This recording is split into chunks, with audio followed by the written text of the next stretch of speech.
Back here on the Meat Speak podcast, powered by the certified Angus beef brand, Bryan Schaaf here. And, you know, I consider myself somewhat of a professional eater, professional carnivore, but we've managed to find somebody who honestly puts my exploits to shame. Chances are you've seen him. Chances are you've read some of his stuff. He is a self-described professional carnivore. Welcome to the podcast, Mr. Nick Solaris. How you doing, sir? I'm doing great. Thank you so much for having me on. It's a real pleasure to be out here at the CAB World Headquarters. Yes. You know, professional carnivore, right? You are one, man, you're always eating meat. And some people, when they come visit us here in Worcester, Ohio, we have to sort of prep them. Beautiful, bucolic, palatial Worcester, Ohio. The rolling hills, yes. You know, we have to give them a sort of, like, understand the amount of meat that you are going to consume while you're here is probably, but we didn't feel the need to give you any such. Tell us about you. Tell us about what you do, and tell us about why meat has become so much a part of who you are and what you're doing today. So, I mean, I sort of describe myself as a professional carnivore because I started off as a food writer, and I started a food blog about 16 years ago now called Beef Aficionado, which you can probably guess was dedicated to the most sacred and delicious animal on earth, which is beef. And from that, I actually developed a career as a food writer. I was a reviewer at Serious Eats, columnist at Serious Eats for 7 years. Then I went on to become the restaurant editor at Eat in New York for about 4 years. And all the time was writing generally about food, but always with a focus on meat and meat culture. And from there, I went to Eat in New York as restaurant editor with really a lot of what I do is focusing on restaurant culture. But they gave me something called The Meat Show, which was a video show on YouTube. And it just did really well. It got millions of views. Yeah. Like, the reason people know me is not because of all the laborious writing that I've done that really is difficult. It's me getting in front of a camera and talking about a hamburger, you know? But, like, look, that's the age we live in, you know? So I will take the audience. And what I describe myself, I guess, is ultimately I'm an advocate for meat eating and high quality meat eating, and meat eating that has some veritas. It's not just that it's a delicious hamburger.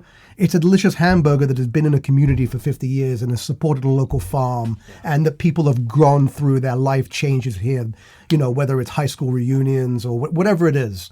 So I'm really, you know, I sort of see food, generally meat specifically, as a conduit to tell really interesting stories about the culture that I live in, which is American. You can tell I have a funny accent. I grew up in the United Kingdom, moved here when I was 15, and have always I just always loved meat, but it was never conscious. You know, I'm the guy that would always order the steak, right? Yeah. Would always order the prime rib. And about 17, 18 years ago, I was a longtime regular at Smith & Wollensky. I would go there every Sunday. I'd get the prime rib. I'd call up. I'd reserve the waiter, the table, and the cut. I'd be like, I want the 7th rib. I want you to pull it out an hour before everyone else is. Have it ready. So even before I was ever a food writer, there was a plaque with my name on it at Smith & Wollensky, because I was a long-time customer and a very loyal customer. That said, at one point in time, I was like, there's got to be other steakhouses, right? And sure enough, I'm in New York City. Especially in New York City, yeah. So, I mean, obviously I'd heard of Luger's and Keen's, and I'd been to Luger's, but I made it a mission, and at that time, this is how long ago this was, the Zagat guide was what we used. Mm-hmm. That was the restaurant guide. It was this sort of long, oblong, thin book, and I would leaf through it, and I still have the copy. It's got grease stains, it's got wine stains in it, right? But I went through all of them, the Palm, Bull and Bear, Delmonico's, Nebraska. I mean, half of these places aren't even there anymore. Yeah. But it started off just as a sort of a curiosity about dining. It ended up being a diary of sorts. And then in 2005, 2006, when Google came out with the Blogger software, it was very easy to then do something online without learning how to code. That was always that was the Rubicon before, right? How do you get your information out on the internet? Well, now it's as simple as just typing an email, right? So I started Beef Aficionado, and that very quickly led to me being hired by Adam Kuban at Serious Eats And it was just a dream job. Somebody was like, "Do you want to be the weekly hamburger reviewer?" I was like, "Who wouldn't?" I mean, Gandhi might turn that down, but I certainly wasn't going to do that. So that's really where I started off, was reviewing hamburgers. And from then I became a restaurant reviewer. And then I started a column called Steakcraft, which was the behind the scenes look at the making of the city's best steaks. Yeah. So I went to all the big steakhouses, but also a lot of the top chefs like Mark Forgione and Michael White and all these like really, really amazingly talented chefs. So going hands on, I think I did 100, they're not episodes, are they? Excuse me. So I did 100 of these Steakcraft articles. Mm-hmm. Each one, obviously, you're talking about porterhouses and rib steaks, but it's amazing the difference just in philosophy between chefs. So I got a really hands-on knowledge of technically not educated, being self-educated. I got a pretty good handle on the beef carcass, on aging, and all of these things. And what I've become an advocate for high quality beef, for dry aging beef, for cuts like prime rib. I've been a strong advocate for prime rib, and I'm not taking full credit for it, but let me tell you something. There's a lot of prime rib on New York menus now, and there wasn't like 10 years ago. Some of that obviously is nostalgia coming back, right? Yeah. But again, that plays into what I love about beef, specifically coming from England. The Sunday roast was always the most important meal of the week. And it was, usually beef if you were lucky.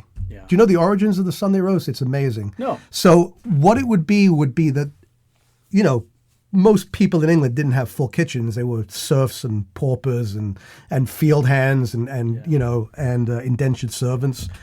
What they would do is every Sunday they would get their money together. They put a joint into a crock pot or like a Dutch oven.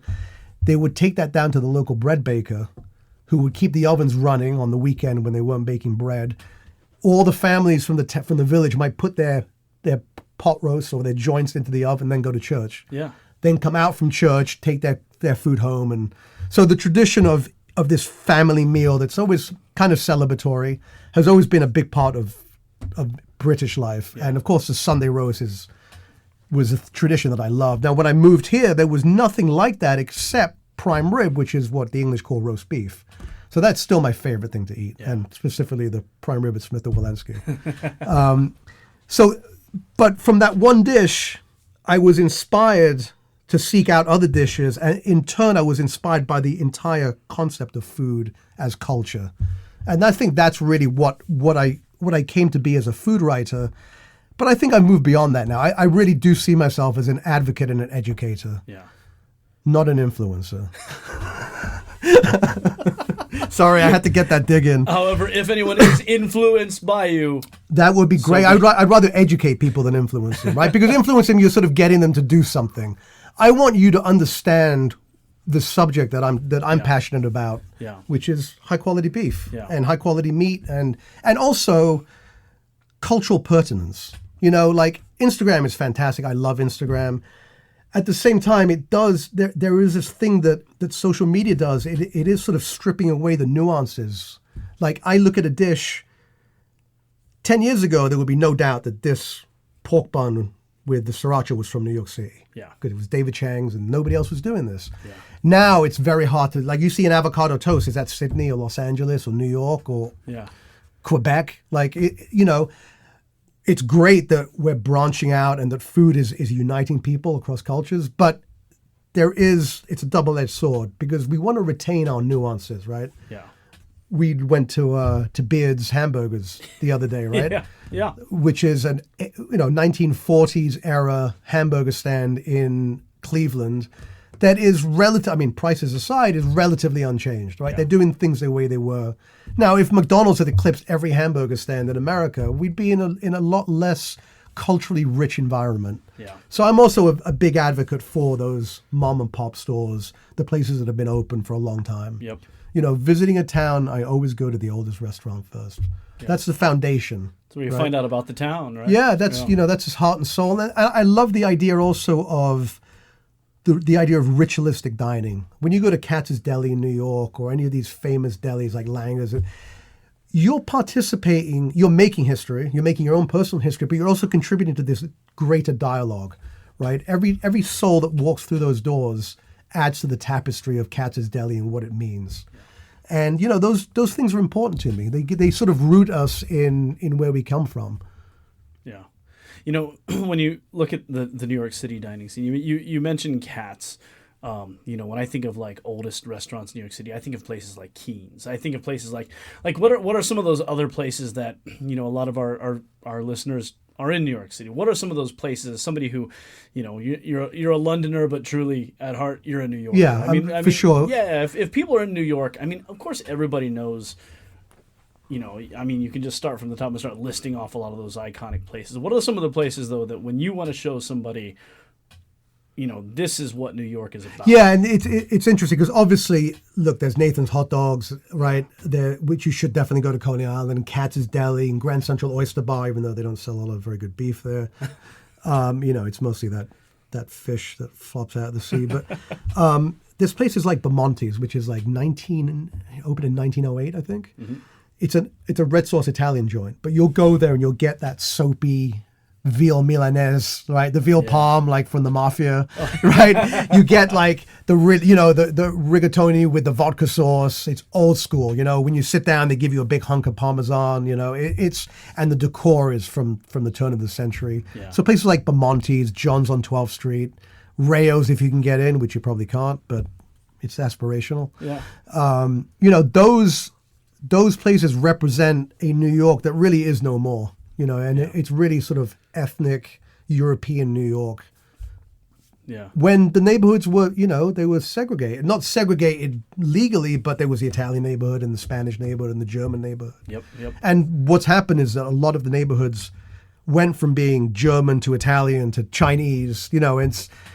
It's amazing to see the sort of cultural remnants of all of these influences. Yeah. So, New York is a really interesting place. So along those historical lines, Nomois Tea Parlor, downtown. Yeah. It's been there, it's like 100 years old. Yeah. Dim sum restaurant. Yeah. Pizzerias Lombardi's closed for about 10 years and then reopened. So it's kind of been a fractured history. Same with Delmonico's, a great steakhouse. Yeah. But a lot of these places haven't been continuously operational. And while I think it's great that they're still open, that continuous operation, that unbroken chain is really important to me. So Peter Luger's and Katz's, Keen's Steakhouse you mentioned, which is phenomenal. Yeah. Those places, they have a special place in my heart. And those places, I think that they're almost more important. Like, I think, go to PJ Clark's and have the Cadillac of cheeseburgers. Don't go to the Statue of Liberty. It's a statue. Like, you can see it from Manhattan. You don't have to get on a ferry. Right. You talk an awful lot about dry aging and how near and dear it is to your heart. One of the things that I've always appreciated about you and the videos that you put out, and you already touched on with the idea of you don't consider yourself an influencer, you're an educator. And dry aging is one that, especially in this day and age, it's 2019, even still, science doesn't fully explain what happens during the dry aging process. So a lot of it is anecdotal. And you've got some pretty unique perspectives on New York City, as is dry aging. Actually, one of the most popular YouTube video that Certified Angus Beef has up on their website is a Science of Dry Aging video that you're a part of. Can you talk a little bit about that? New York is the dry aging capital of the world. But even at that, it's not like there is a New York City dry-aged flavor. There's a lot of diversity even within that, right? Yeah, well, and that's what I think is so great about dry aging. It's like, do you want every wine label to taste the same? No, of course not. You want that variety. It's not.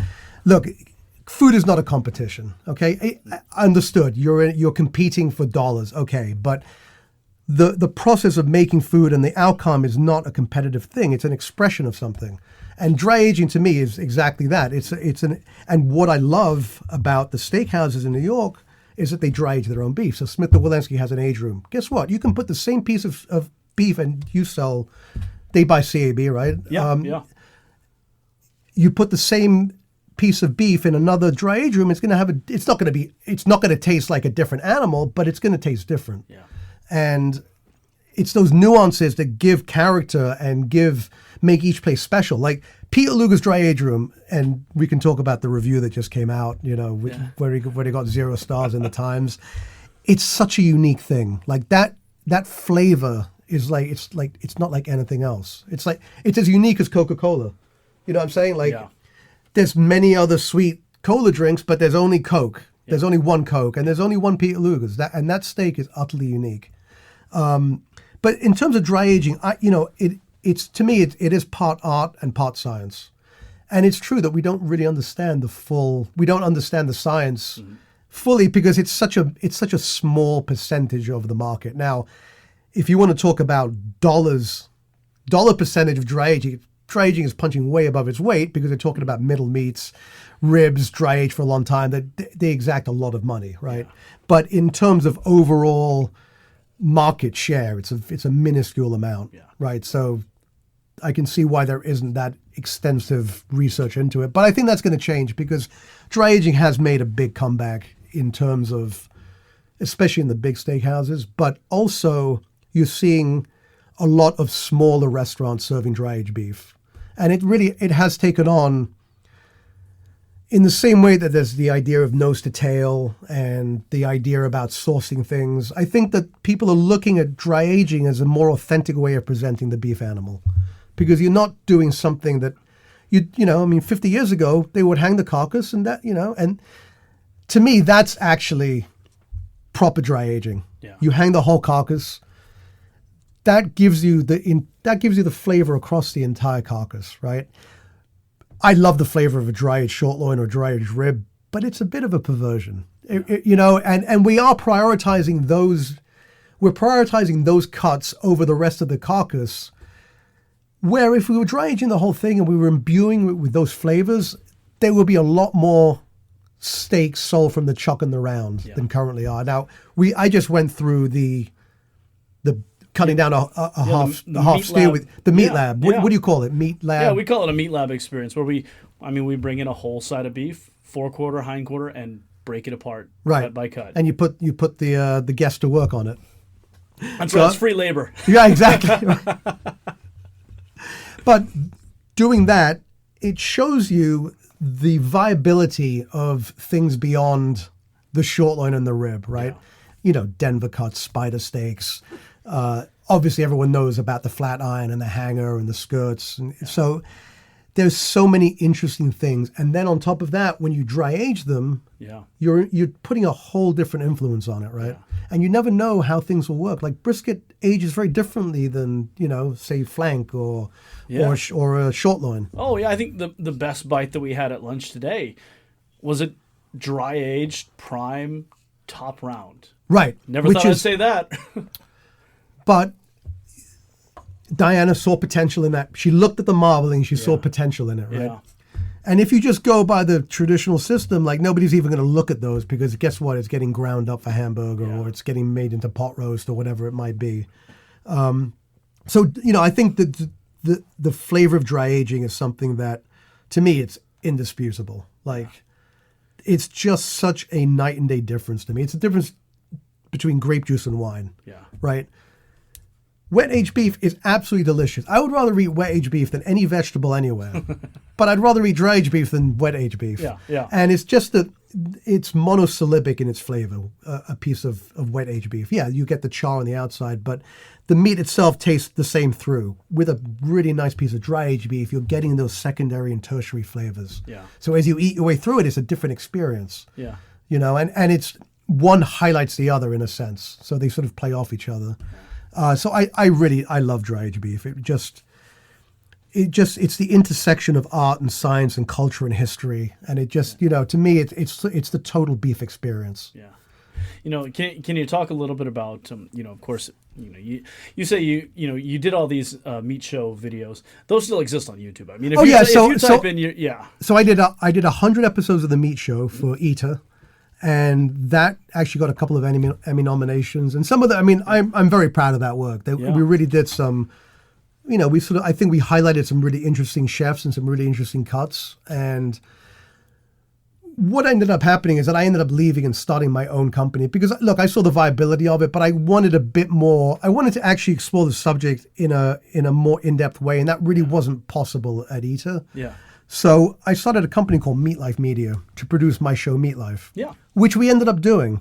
But what happened was, along the way, I kind of found out that there was a real need for nuanced and educated video and media assets. So Meat Life Media actually now serves the meat industry. We work for the Texas Beef Council. We've done work for the North American Meat Institute. We work with a grill company out of Germany called Ottawa Grills that do a spectacular grill that cooks steaks. Yeah. Like a steakhouse broiler in a thing the size of a toaster oven. Yeah. You've got to use it outside though, because it runs off gas. So Meat Life Media really, I describe us as a media agency with an agenda. And that agenda is the furtherance of the carnivore meat lifestyle. Yeah. The modern carnivore meat lifestyle, whatever that means. We're just advocates for high quality meat and high quality meat experiences. Yeah. One of the things that I appreciate about the work that you do and the work that you continue to do is, and Diana had made the point, you're very much in the same vein as far as our view as like a Jess Pryles. There are people out there who are putting out information who are taking the time to make sure that the information that they are presenting and putting their name on holds up scientifically and will stand the test of time. One of the things that we are always battling against are anybody with a video camera can make a video and put it online. Mm-hmm. And and if you've ever watched a video of how to dry age beef inside of your refrigerator, please don't. Don't watch the video and don't do what they say if you do watch the video. That's right. So many things that we sort of keep an eye on. But did you ever think, given your history, given the guy who just got into it because you were every Sunday going to Smith & Lewinsky for the prime rib, that you would be at this point of knowledge base and the things that you really plant your flag in? I'd love to say that it was his master plan, but no, like anything else, I think any other passion, anything that you're passionate about in life, if you follow that passion, it's going to reward you in any event. It just so happened that what I was looking to do was really educate myself and in turn my audience. Look, I love social media. I spend all day on Instagram and Twitter and the Facebooks and the googly boxes things. But the reality is that that's a very cursory and limited way of gaining knowledge. You're not going to learn a lot from that. What I try to do is make that part of a broader picture. So I will touch on subjects, but I'll be like, okay, but I talk about this further in this video, or here's an article that I wrote, or, and it's really about creating, as that being kind of one of the spokes in my hub of knowledge, right? Instagram's a great way to reach people. Yeah. But it's also a thing that is very ephemeral and very sort of flick to the next one. Yeah. So, I don't, I get those emails saying, hey, you have a great account. We'd like to have you join our influencer network. I was like, I'm not an influencer. I aspire to be a thought leader, right? Yeah. But at the very least, I'm at least an advocate for something. And that advocacy is for high quality meat in high quality meat experiences. Yeah. One of the things that, New York City, it almost seems like, I hate the word trends, but at the same time, I don't know that there's a better way to describe it. Trends generally start in New York City, and then we see them everywhere else. Yeah. As you're looking around at what's going on and where things are, do you have some ideas of things that you're seeing now that the rest of the country should probably brace themselves for? Well, here's an interesting thing, and I could have told you about the Popeyes chicken sandwich, because guess what? 4 years ago, every chef in New York was cooking chicken sandwiches. Yeah. You know why there's sriracha on Subway menus? No. Because David Chang put it on his pork buns. Sriracha's been around forever, but it was never considered cool or trendy, right? Yeah. Until David Chang came along and sort of gave that cultural veritas. And now sriracha is he's so sick of sriracha, he made his own version, right? But there's no doubt that for the last look, Detroit pizza's another example, okay? People have been making Detroit pizza in Detroit since the 50s, maybe in the 40s, actually. A guy opens a Detroit-style pizza restaurant in New York, and suddenly Detroit-style pizza is everywhere. And now it's going national, right?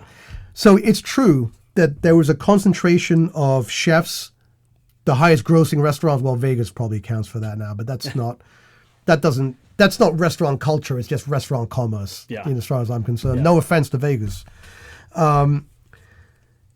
So, and the other thing to consider is that all food media isn't based in New York. So it's a self-fulfilling prophecy that the things that happen there are going to get pushed to the front of the intellectual mindshare of the food cognoscere.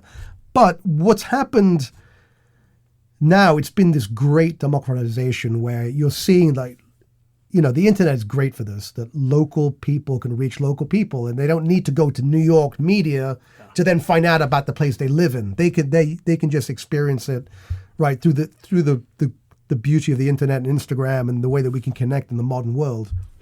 The other thing that I'm seeing in New York, and it's a bit sad, is that intellectual, that crucible of really intense restaurant culture being created by guys that worked for like Danielle and, worked for like all the big restaurants and then go and do their own thing. New York has gotten so expensive that chef, like David Chang, in this day and age, he's going to go to Portland or Cleveland or Nashville or, some secondary, I put that in quotation, secondary market. Cheaper, but it's also that you can go into a neighborhood that's up and coming. Yeah. There's no up and coming neighborhoods anymore in New York. They've gone so far out that they're practically on Long Island now. If you want cheap rents, but it was precisely that kind of a neighborhood, and I think it's not just about food. It's about what else is happening around you. So if there's like a really good music scene or a poetry scene or a dance scene, that feeds into it, and those things help build the neighborhood itself. So the East Village, where I live and have been living for 35 years, went from being like really run down, like really like a bad neighborhood, to being this club destination with a lot of nightclubs and live music, to then being really, to me, the best restaurant scene in the city is the East Village. I mean, we have, apart from a fancy 4-star, like Michelin-starred white linen table restaurant, we have everything else. Yeah. Chef's tasting counters, pizzerias, hamburger stands, barbecue joints, all of it. Every type of Chinese cuisine, Malaysian, Thai, like Vietnamese, really diverse. Yeah. That neighborhood produced some amazing restaurants. The Momofuku being the most obvious of them, but we have Marco Canora with Hearth, and there's so much great stuff came out of it. But it's so expensive now that nobody is going to take a risk. There's no fertile ground for a young chef to go and make his own way. And the big restaurant money is just going to bet on the most obvious thing, which is a steakhouse in Hudson Yards, a proven concept from So I think creativity is suffering and being stifled in New York. At the same time, though, you see this massive surge of talent. Listen, I was blown away by that charcuterie we had yesterday. Oh, Larder in Cleveland. I mean, there is nothing in New York that is that creative. And it's not that, you look at what happened like 10 years ago with the meat hook and Fleischers, and they were as revolutionary as that is. But the fact is that no matter what we're doing now, we're standing on the shoulders of giants.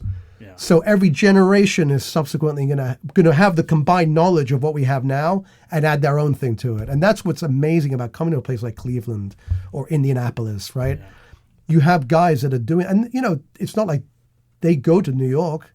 They're just coming back home. And that's really, so to me, it's like, it's sad for me as a New Yorker, but as an advocate for great food and as an American, it's fantastic. Yeah. Because no matter where you're going, you're going to have really beautiful experiences. Yeah. Chefs everywhere who may have gone to New York to maybe cut their teeth are finding out that home's not so bad. And especially when you think about like, what are the takeaways from that New York scene? It's like farm to table, sourcing, and what could be better than coming home and sourcing from like, people think like you're in Cleveland, like, oh, what's in Cleveland? It's like, what, are you mad? Like, you were surrounded by the best pig farmers on earth in all likelihood with the Amish, right? And like you even have good Angus beef here. So we've heard. I had a few pieces today. It was, yeah, I think it's fantastic that the food in general, And I think meat in particular is really in a period of renaissance. Yeah. Now, that's not to say that we don't have tremendous challenges, right? There's the environmental issues. There's this whole fake meat thing coming out, and I think that those are all things that, look, the meat industry is in many ways is as avant-garde as I think some elements of it are. Most of it is fairly conservative, and some would even say reactionary. Yeah. I think that as an industry, and I consider myself part of the meat industry because, as I said, I'm an advocate for good meat. So I think that those are things we do need to address them. At the same time, I just want to eat a good steak. Like it's something that you think is so self-evident, but it in a real sense that our what we consider traditional methods of eating and farming, are being called into question. Yeah. And I think that is actually. I don't think there's anything wrong with those foundational things. Yeah. I think that definitely there's things that we could do to create better products, but I don't think getting rid of farming is the answer, right? I don't think replacing our protein is the answer. Yeah. I think we need to work within what we have because listen, especially in Western culture, but in many cultures, the connection between cattle and human is the only relationship between animals that's more profound, maybe with a canine. Maybe, but we don't subside on canines. Like beef gives us shelter, it gives us clothes, it gives us food. The tallow. I mean, there's so much that comes from it, right? And so many of the things that are important to our culture. Yeah, and things like that are precisely why you are the man whose name lives beside meat. Life. Can you tell us a little bit more about where people can find you, where they can follow you? Certainly. So I have the main thrust of what I'm doing now is the video work is a Meat Life show, and it's a channel on YouTube called Meat Life. We launched in October, so it's been going really great. We have like almost 20,000 subs, and we've had like almost 500,000 views across. The first series is New York City. You can also find me on meatlifeshow.com, and that's the website. And there's not a lot of content up there, but I'm going to be doing a lot of guides. Like there's a USDA grading guide up there right now. We'll be doing like steakhouse reviews and those kind of things. Also on the Instagram at nicksolaris.com. Twitter is nick_Solaris. And I think that's all the social media out of the way. Oh, MySpace. No, I'm just kidding. I think I'm still friends with Tom. Tom has a few friends That's left, right. right? He's stood the test of time as far as MySpace friendships. You know what Tom's doing? What's that? Tom took the millions and millions because he was a big exec there. Yeah. And he decided to become a photographer and just travels the world taking photographs. True story. Yeah. Not bad, right? I'm glad that Tom did well for himself. Tom did great, believe me. Nick Solaris, Meat Life, New Yorker, New Yorker, Londoner. We appreciate you taking time to join us on the Meat Speak podcast. If this is your first time joining us, know that you can find us across most podcasting platforms, Apple, Google Play, Spotify, or simply go to certifiedangusbeef.com/podcast. And you'll be able to find this load plus a huge backlog of other things dealing with everything from science to culinary, or meat science to culinary to... Actually, we've got an interview, we haven't put it up yet, with the master distiller from Jack Daniels, which is phenomenal. So, sir, I appreciate you taking time not only to join us on the podcast, but to join us in Ohio. The pleasure was all mine. Sir, thank you for taking time. Thank you.